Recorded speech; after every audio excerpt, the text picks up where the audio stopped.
Hola gente, bienvenidos a No Sabemos Nada de, donde tenemos el conocimiento aproximado de muchas cosas. Yo soy Álvaro y les doy la bienvenida a este review de Glass, la nueva película dirigida por M. Night Shyamalan, protagonizada por James McAvoy, por Samuel L. Jackson, por Bruce Willis, por Sarah Paulson y bueno, por otros actores. Este review va a estar dividido en dos partes, una parte inicial sin spoilers para las personas que todavía no han visto la película. Voy a hablar como de mi opinión general, lo que me parecieron los personajes principales, algunos personajes secundarios, bueno, como cosas, generalidades sin entrar en específico en spoilers para no arruinarles la experiencia, y después de cierto punto voy a hablar full spoilers de ciertas cosas que me parecen muy interesantes con respecto a esta película y lo que sucedió. Antes de comenzar, quiero hablarles rápidamente de algo que tengo en mente. No les voy a explicar completamente porque todavía estoy como tuneando la idea, pero quiero preguntarles si les interesaría una publicación digital y no sé, en algún momento física, con dibujos originales y reviews de las películas y las series que yo hago acá. Entonces, por ejemplo, para el review de Glass, esta sería la ilustración que lo acompañaría. Es una ilustración inspirada en James McAvoy, en su personaje de esta película, Kevin, y bueno, como en ciertos momentos, pero entonces esa es la idea con la que estoy jugando en este momento, como hacer este tipo de ilustraciones. Y bueno, esta sería, por ejemplo, la que acompañaría el review de cómo entrenar a tu dragón. Y bueno, en un video aparte les explicaré completamente cómo es eso, pero por el momento quiero saber si les interesaría la idea. O sea, si así solamente diciéndoles les interesa la idea de una publicación digital o física con dibujos originales y el review de las películas escrito y las series escrito por mí. Pero bueno, ahora sí, vamos a comenzar con el tema de este video. Entonces, Glass, ¿qué me pareció? Glass en general es una película, bueno, tenemos dos películas que lo anteceden. Tenemos a Unbreakable y tenemos Split, las dos películas diferentes en cierto sentido y las dos con un tono y con un ritmo bastante diferentes. Digamos que cuando hablamos de Unbreakable tenemos una película que es de hace ya muchos años y se nota muchísimo. O sea, yo la volví a ver antes de los reviews de los trailers de Glass precisamente. Y también me volví a ver Split. Y digamos que se nota muchísimo como la época en la que se hizo Unbreakable. Y digamos que incluso en su época era una película que era poco típica, que era un poco diferente como con respecto a lo que se estaba dando en ese momento. Una historia de superhéroes realmente muy diferente a muchas otras que hemos visto. Y Split es una película mucho más nueva. Es una película que es realmente genial. Y digamos que yo diría que Glass está en un punto intermedio. Yo diría que está en un punto intermedio, pero está mucho más cercano a lo que fue Unbreakable. Entonces, si por alguna razón no les gustó Unbreakable o no han vuelto a ver Unbreakable y no sé, como que o la volvieron a ver y el ritmo les pareció un poco extraño o les pareció un poco diferente, creo que Glass es mucho más parecida a Unbreakable que a Split en muchos sentidos, y sobre todo en el sentido del ritmo de la película y como la tonalidad en general que se le da aquí a la película es mucho más parecida a la de Unbreakable que a la de Split. Igual es un punto intermedio muy interesante, es una unión de estos dos conceptos realmente genial, en donde es una historia que si uno ha venido siguiendo las otras dos películas y si le han gustado las otras dos películas, le van a gustar muchas cosas que suceden aquí.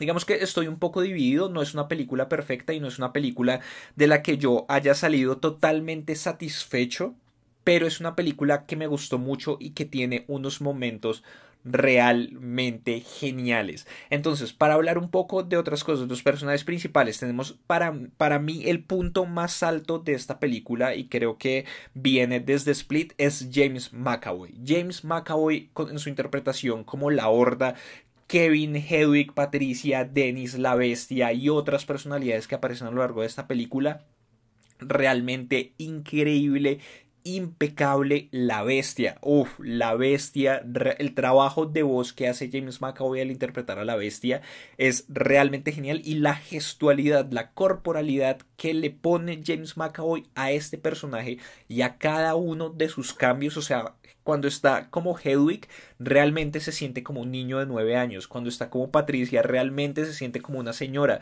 Cuando está como Dennis, realmente se siente como un tipo un poco más severo. Y la bestia, o sea, realmente para mí el punto más alto de nuevo de esta película es James McAvoy con su interpretación, y lo que sucede en esta película con Kevin es realmente genial. El enfrentamiento que hemos visto o sea, este enfrentamiento que se muestra en los trailers, no es spoilers, que se va a enfrentar contra David, es realmente interesante. Y digamos que el personaje de Sarah Paulson aporta bastantes cosas a unas dinámicas que no puedo a las que no puedo entrar sin hablar de spoilers en específico, pero pues si han visto la película creo que ya sabrán qué es, que realmente es muy interesante, y si no la han visto, cuando la vean ya sabrán a qué me refiero, o lo verán ahorita en la sección full spoilers. Por otro lado, mi segundo favorito, Samuel L. Jackson como Elijah Price como Mr. Glass, realmente me parece que tiene momentos increíbles. O sea, la película se llama Glass y efectivamente Mr. Glass viene siendo como la fuerza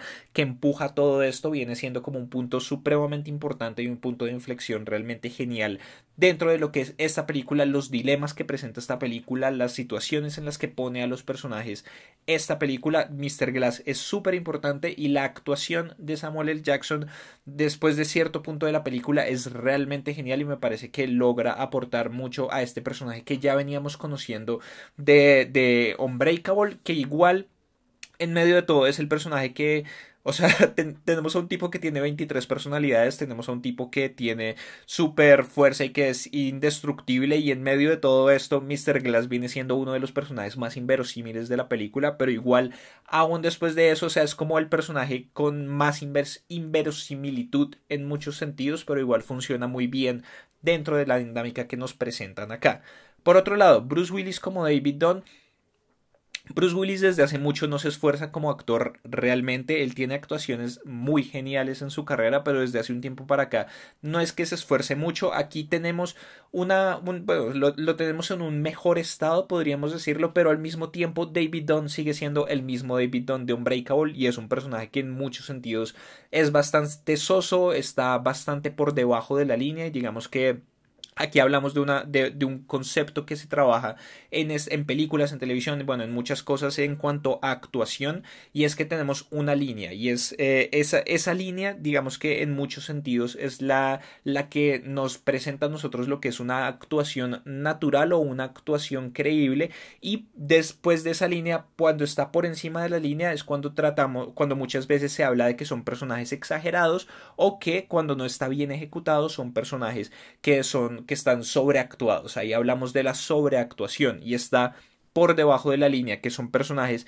todo lo contrario, son personajes que son súper, hiper, mega sobrios, siempre, que no tienen casi expresividad, bueno, como este tipo de cosas, en donde muchas, o sea, si no se maneja bien, también puede lograrse una mala actuación, o puede lograrse una actuación que se perciba como una actuación, como no actuó lo suficiente, no le dio nada al personaje, o sea, son realmente conceptos que son difíciles, o sea, los actores la tienen bien complejo cuando se trata de este tipo de cosas, pero pues claramente David Dunn siempre está por debajo de la línea. David Dunn es un personaje que como dije, es bastante soso en muchos momentos, y sigue siendo, o sea, el mismo personaje, no ha cambiado nada en estos 20 y pico de años que han pasado en la historia y bueno, en el mundo realmente. Entonces digamos que en términos generales pues Bruce Willis sigue siendo Bruce Willis aquí, David Dunn sigue siendo David Dunn, y Sarah Paulson como la doctora Ellie Staple es un personaje que llega a aportar muchas cosas. No es que me haya gustado del todo, digamos que Sarah Paulson, sé que va a ser sacrílego para muchos que yo diga esto, pero después de haber visto varias cosas de American Horror Story, realmente a mí Sarah Paulson me parece que no sé, creo que se ha visto muy afectada por su trabajo en American Horror Story, como siempre la ponen a repetir cierto tipo de cosas y cierto tipo de expresiones y cierto, bueno, como que en general me parece que se ha vuelto una actriz en muchos sentidos bastante plana, a pesar de que genera un gran rango de emociones dentro de sus actuaciones muchas veces. Igual para mí sigue siendo plana, y en esta película, dentro del tono que nos muestran en esta película y dentro de todo esto, es una actuación bastante plana en muchos sentidos, pero el personaje de la doctora Ellie Staple aporta mucho y son cosas bien interesantes dentro de lo que son esta película. Hablando de personajes secundarios, tenemos personajes secundarios a los personajes secundarios de cada una de estas otras películas. Entonces tenemos a Joseph Dunn, que es el hijo de David. Tenemos a Casey Cook, que es la chica que sobrevivió en Split. Tenemos a la señora Price, que es la mamá de Mr. Glass. Entonces digamos que ellos también tienen cada uno unos aportes interesantes y digamos que en ese sentido me parece que es una película que logra un buen equilibrio muchas veces entre muchos personajes, digamos. Entonces tenemos varios frentes en los que se da la película. Tenemos siempre en el centro a Kevin, a Mr. Glass y a David dentro de cosas que suceden, y por otro lado tenemos como a los personajes secundarios haciendo diferentes acciones, investigando diferentes cosas que aportan luego al clímax alto de la película. O sea, esta película realmente tiene momentos muy geniales, tiene momentos de wow, esto no tanto no me lo esperaba como esto está realmente genial. Claro que también hay un par de momentos como esto no me lo esperaba, el típico giro shyamalamanesco. Pero sí, en términos generales, que como digo, es una película que me gustó mucho, no salí súper extasiado, no salí desilusionado, me gustó bastante, a pesar de que tiene momentos que como que no me convencieron del todo. Me parece que a pesar de que logra manejar a todos estos personajes de una buena manera, creo que tiene ciertos problemas de ritmo a lo largo de la película, y digamos que es una película a la que se le siente la duración. Pero a pesar de todo eso, si les gusta Unbreakable, si disfrutaron Split, si quieren ver la conclusión de esta historia, si quieren ver este enfrentamiento entre The Overseer, que es así, es como le dicen al personaje de David Dunn, y la bestia y la horda y el plan de Mr. Glass y todas estas cosas, vayan a ver la película, de verdad, se las recomiendo, de verdad. De nuevo, tiene momentos que son muy, muy, muy geniales. Tiene momentos que son súper satisfactorios, y creo que en términos generales, para hacer una conclusión y una unificación de este universo, de estas dos películas que inicialmente podrían parecer un poco complejas de unir o un poco inconexas, más allá de, no sé, de un aparente capricho porque estén en el mismo universo, logra muy bien esa unificación, logra muy bien el desenlace de esta historia y logra plantear cosas muy, muy, muy interesantes para los personajes y para el espectador. Entonces, hasta aquí va a llegar el review sin spoilers. De aquí en adelante quedan advertidos. De aquí en adelante vamos a hablar de los puntos importantes de esta película. Vamos a hablar de escenas específicas, de temas específicos, de cosas que van a suceder. Entonces, si no han visto la película, pueden pausar el video y volver después de verla. Pero antes, si no están suscritos, suscríbanse al canal, suscríbanse, compartan este video, ayúdenme a llegar a los 10.000 suscriptores antes de que se acabe este año y demás. Pero bueno, quedan advertidos, de aquí en adelante full spoilers. Entonces, listo, vamos ahora a ir como cronológicamente por las cosas que suceden en la película y como cosas interesantes que me parecen.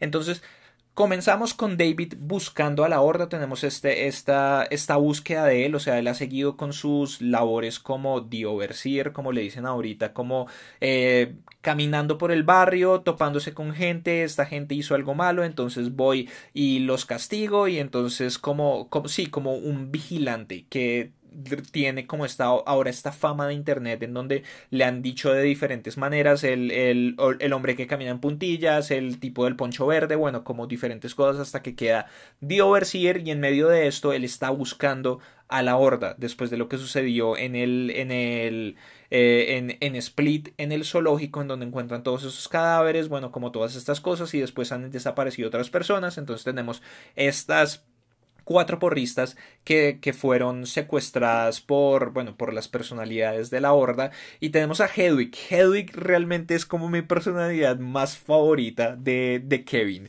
Hedwig es muy, muy, muy gracioso, y además que siempre está hablando, y además siempre él, etcétera. Y bueno, como todas estas cosas que dice David, de verdad no puedo decir lo suficiente cuánto me encantó, me encanta la actuación de James McAvoy en esta película, porque es que de verdad todas las personalidades se sienten genuinamente como una personalidad diferente, como una persona diferente, a pesar de que tienen el mismo físico, tienen la misma apariencia, incluso la gestualidad de lo que él hace, la manera en la que pone su cuerpo, los diferencia a cada uno de una manera realmente absurda. Pero entonces digamos que me pareció interesante y me pareció chévere que tuviéramos este encuentro tan al comienzo de la película. Pensé que de pronto nos iban a poner como no sé, un contexto antes diferente, como un poco más largo, para después, para hacia el final del primer acto, darnos este encuentro de estos dos personajes y este primer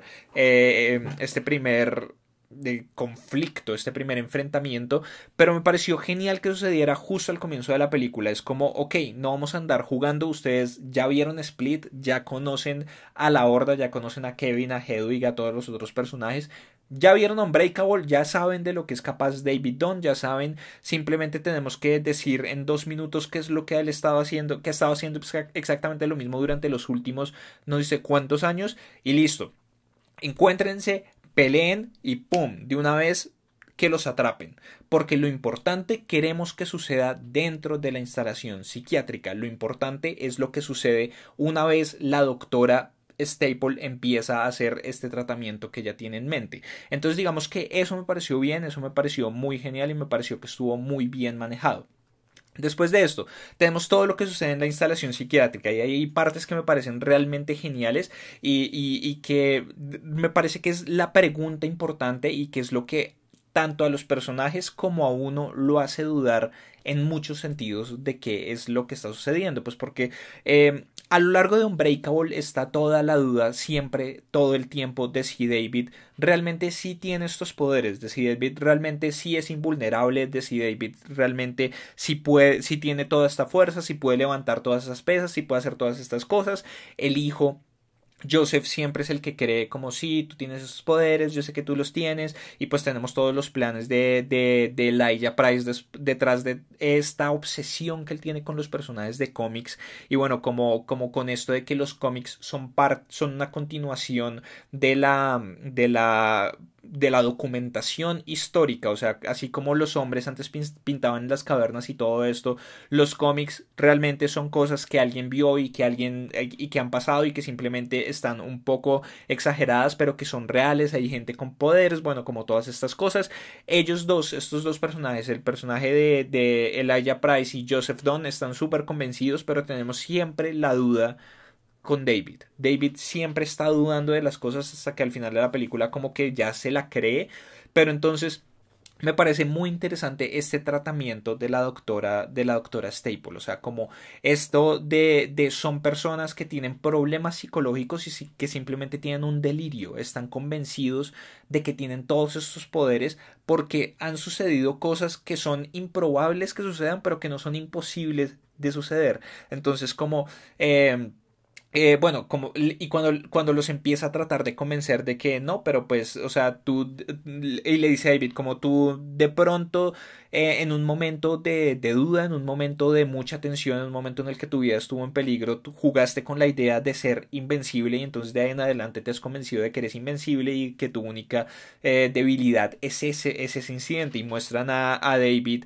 cuando le están haciendo bullying y lo están ahogando y todo eso y como que David se empieza a convencer de una manera u otra y no solamente duda él, sino que duda uno como espectador, como, ok, ¿este man realmente sí es súper fuerte o simplemente es un tipo que está muy convencido de lo que está pasando? Y lo mismo con la Horda, lo mismo con Kevin. Es como tú tienes 23 personalidades, la bestia es simplemente otra personalidad en donde te dieron, o sea, se manifiestan como un montón de cosas que tú quieres que sucedan. Entonces Patricia, esa Patricia, otro gran personaje dentro de la Horda, le empieza a decir como no, y entonces las barras, pues es que las barras tenían como 100 años, pero entonces las balas de la escopeta, pero es que las balas de la escopeta estaban dañadas, y la escopeta tampoco es que fuera muy fuerte, y la duda de Patricia en ese momento. Entonces eso es lo que me parece a mí súper genial de esta película y lo que me gustó mucho, y es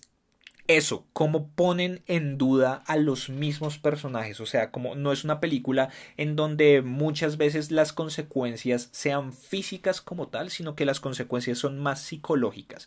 Los problemas que tienen los personajes la mayoría de veces y lo más importante, de manera más importante, son son psicológicos, son barreras psicológicas en donde ellos mismos no saben qué creer, no saben si creer en ellos mismos y en lo que está sucediendo y en lo que sucedió, o no saben si simplemente se están creyendo estas cosas. Entonces, eso realmente me gustó mucho y cómo nos van planteando todo esto como el acercamiento más humano al tratamiento que quiere hacer la doctora Staple.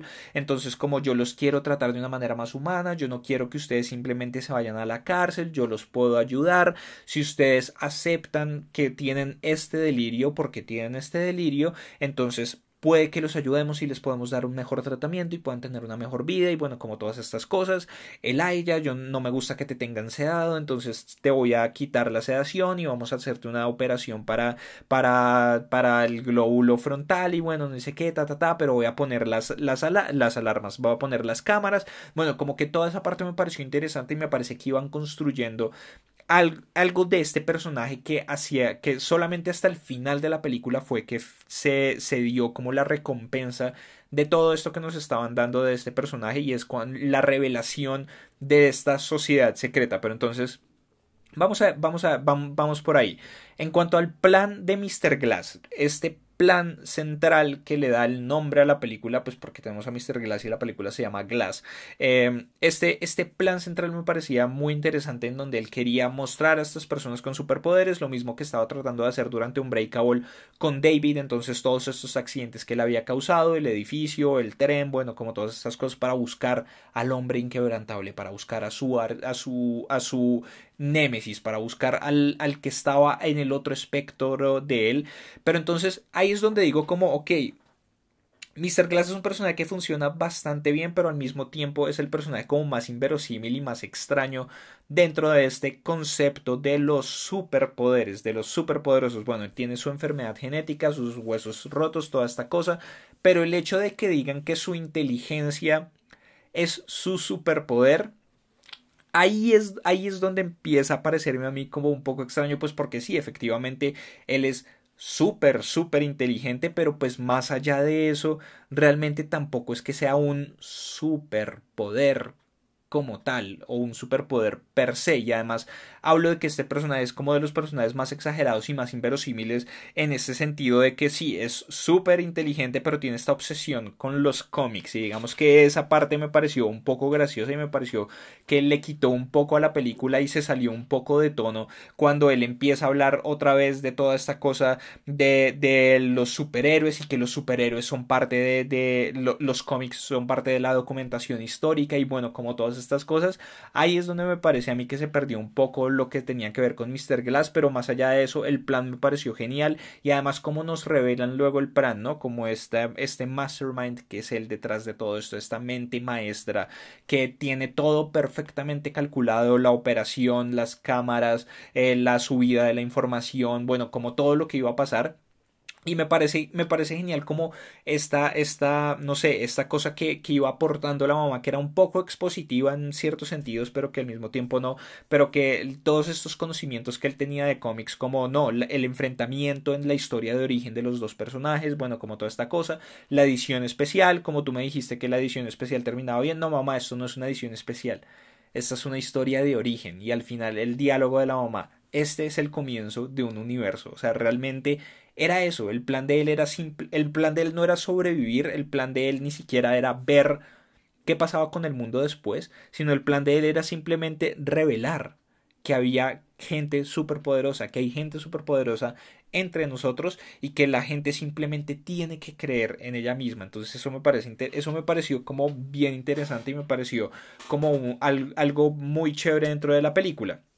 El enfrentamiento entre David y la bestia es un enfrentamiento que está lleno como de altibajos. Hay momentos que son realmente geniales y que son como súper satisfactorios y hay otros momentos que son como, por favor, podemos continuar, pero en medio de esa batalla me parece que hay cosas realmente geniales y la revelación de que en el mismo tren en donde iba David, iba el papá de Kevin y que él murió ahí y que pues claramente fue consecuencia del plan de Mr. Glass.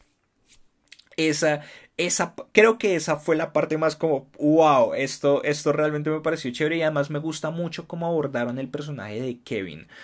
de nuevo, mi personaje favorito realmente en esta película y creo que en toda esta saga, Kevin, interpretado por James McAvoy, por la Horda, realmente me pareció genial.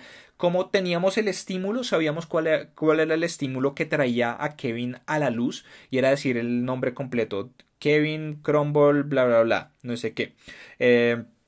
Y aquí cómo lo desarrollan para mostrarnos que era como le decía la mamá cuando estaba furiosa con él, y por eso, y o sea, como este trauma, la única manera de traer a Kevin a la luz era reviviendo el trauma de cuando la mamá lo maltrataba. Y digamos que eso me parece bien interesante, y digamos que ha habido otras instancias en otras historias de cómics y bueno, en otros lados en donde se crean estas personalidades, en donde se disocian estas personalidades dentro de una persona cuando es sometida a este tipo de traumas, ¿no? Cuando abusan de ella de una manera u otra, cuando la maltratan, bueno, como digamos que me recuerda mucho a Hulk, realmente. Bueno, hay una serie de cómics que son Season 1, Marvel Season 1, que son novelas gráficas en donde vuelven a contar las historias de origen de muchos de estos superhéroes o de los superhéroes más principales. Y no me acuerdo si es en esa o es en otra saga en donde revelan que Hulk, eso es otra personalidad de Bruce Banner, es una personalidad que se crea después de que después de que Bruce ve cómo su padre maltrata a su mamá y lo maltrata también a él y no hace nada. Entonces Hulk se crea a partir de eso, y Hulk odia a Bruce Banner porque no fue lo suficientemente fuerte para hacer nada, para hacer algo, para evitar que su papá maltratara a su mamá y que terminara matándola, para evitar que también lo maltratara a él y todas estas cosas. Y por eso es que Hulk odia tanto a Banner, y después de los rayos gamma y todo esto, Hulk simplemente tiene una manera real de mostrarse al mundo, de mostrarse, de salir y de tomar el control. Y digamos que esas batallas entre las personalidades son geniales, y digamos que aquí también las presentan mucho. El momento en el que David muere y van saliendo las voces de todas las personalidades, y lo que dice cada uno, y lo que dice Hedwig, como me duele, lo que dice Patricia: no dejes nunca que crean que yo dudé. Lo que dice lo que dice Dennis, lo del pantalón, bueno, como todas estas cosas, y Kevin llegando a esta conclusión como de: no es tan malo estar en la luz, me voy a quedar aquí hasta el final, con la intervención de Casey, que también me pareció interesante. El personaje de Casey, como que al comienzo me pareció que estaba siendo manejado un poco extraño, hablando con la psicóloga, como todas estas cosas, como has estado pensando en él. Ella sí ha estado pensando en él, y esta sonrisita, y es como, pero ok, ¿qué vínculo se creó por parte de, o sea, por qué ella creó este vínculo tan extraño con Kevin? Que luego sí, luego vienen a explicarlo, ¿no? Como los dos víctimas de abuso por parte de sus figuras paternales y maternales, en este caso Casey por parte de su tío, y que pues, explica su automutilación y bueno, como todas estas cosas, y que después de lo que sucedió con Kevin, después de que y la bestia le dieran a entender que por estar rota, o sea, que estar rota no estaba mal, que digamos que también me parece que es un mensaje bien interesante, esto de que la bestia va a favor de las personas que están rotas, a favor de las personas que han pasado por malas experiencias, lo cual me parece bien interesante, porque es como decir, como realmente todos pasamos por muchas cosas. Hay personas que pasan por experiencias muchísimo más difíciles que otras, que tienen que lidiar con muchas cosas que son mucho más complejas que con otras, y el hecho de que estemos rotos en muchos sentidos, y el hecho de que estemos que tengamos ciertos problemas, no significa que no podemos ser felices, o no significa que no podemos ir más allá, no significa que no seamos personas valiosas en muchos sentidos. Y que podamos seguir luchando y hacer más cosas. Entonces Casey toma este mensaje y denuncia a su tío, y por eso es que la vemos a ella en esta película en una casa bueno, en un hogar de paso, podríamos decirlo. Ella entra dentro del sistema de adopciones de allá. Entonces por eso es que la vemos a eso en esta, y por eso es que ella crea este cariño de una manera u otra hacia Kevin y todo lo que pasó, porque se identifica con él. O sea, como tenemos este personaje que fue abusado y que fue maltratado por su madre hasta tal punto que le hizo crear otras personalidades. Entonces ella siente como esta empatía y también está lástima de una manera u otra por este personaje, que es lo que la lleva a ella a acercarse a Kevin Wendell Crump, lo que le lleva a ella a acercarse a Kevin y que descubren que ella es la única que puede sacar a Kevin, que puede, y este contacto, ¿no? Como el poder del amor, el poder del contacto, el poder del cariño, no tanto del amor como del cariño, como de estas muestras de afecto que nunca tuvo Kevin y que por eso creó a sus otras personalidades y que lo hacen salir al sentir un afecto de una manera u otra y que finalmente son los que le hacen a él en sus últimos momentos tomar la decisión de quedarse en la luz, de no darle de no darle la luz a ninguna de sus otras 22 personalidades. Entonces tenemos ahí esta cosa y bueno, ese es como el gran clímax y me parece muy interesante la revelación de la sociedad secreta. Ese fue otro de mis momentos favoritos y fue como un momento como de wow, eso está súper frito, eso está genial cuando están ahogando a David y vemos, empiezan a revelarnos que todos tienen esos tatuajes del trébol. Entonces es como que el primero que nos muestran es el francotirador que mata a Kevin, lo muestran así el arma, la toma del arma hasta que llegan a la mano y tiene el trebolcito, después los que están atacando a David y que lo están ahogando y muestran que también tienen el trebolcito, entonces uno dice como, ok, esos no son policías ordinarios, esto nada, y de pronto llega la doctora Staple y le dice a David como, toma mi mano, y extiende la mano y justo cuando David va a cogerle la mano a ella, la manga se corre y vemos que tiene el mismo tatuaje y es como, oh, ella era parte de todo desde el comienzo y efectivamente me pareció súper interesante el concepto de esta sociedad secreta que se encarga de mantener el equilibrio de una manera u otra, porque es algo en lo que yo he pensado mucho en muchos sentidos cuando hablamos de estos universos de cómics. Y es, por ejemplo, Batman. Cómo se habla de que Batman es la causa y es la causa, pero también es consecuencia muchas veces de sus villanos.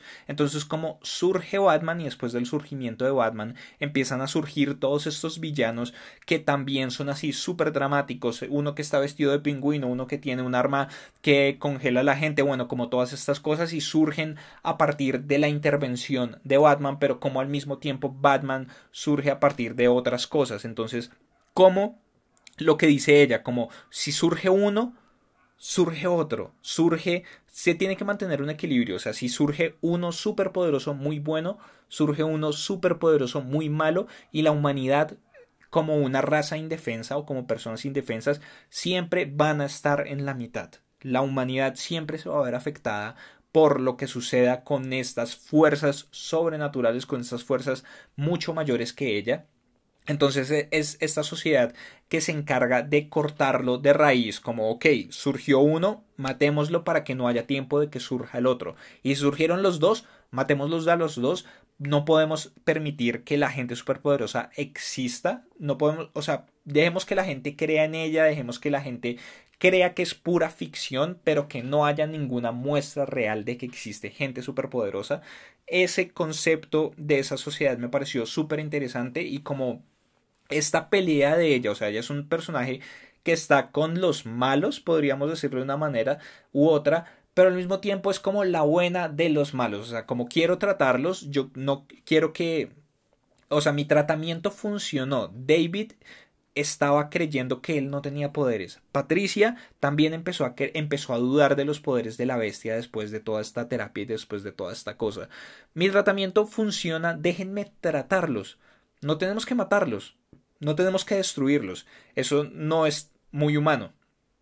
Por el contrario, déjenme a mí tratarlos para que yo les haga creer a ellos que simplemente están enfermos, que tienen una enfermedad mental y que tienen un delirio. Eso también me pareció realmente muy interesante. Y pues claro, la revelación al final, que no es, o sea, uno siempre sabe, o sea, esa fue la revelación más débil para mí, en cierto sentido. O sea, como que la revelación de lo del papá de Kevin fue como wow, la revelación de la sociedad secreta fue como wow, y luego la revelación de que Mr. Glass había pasado todo el material de las cámaras a otro lado.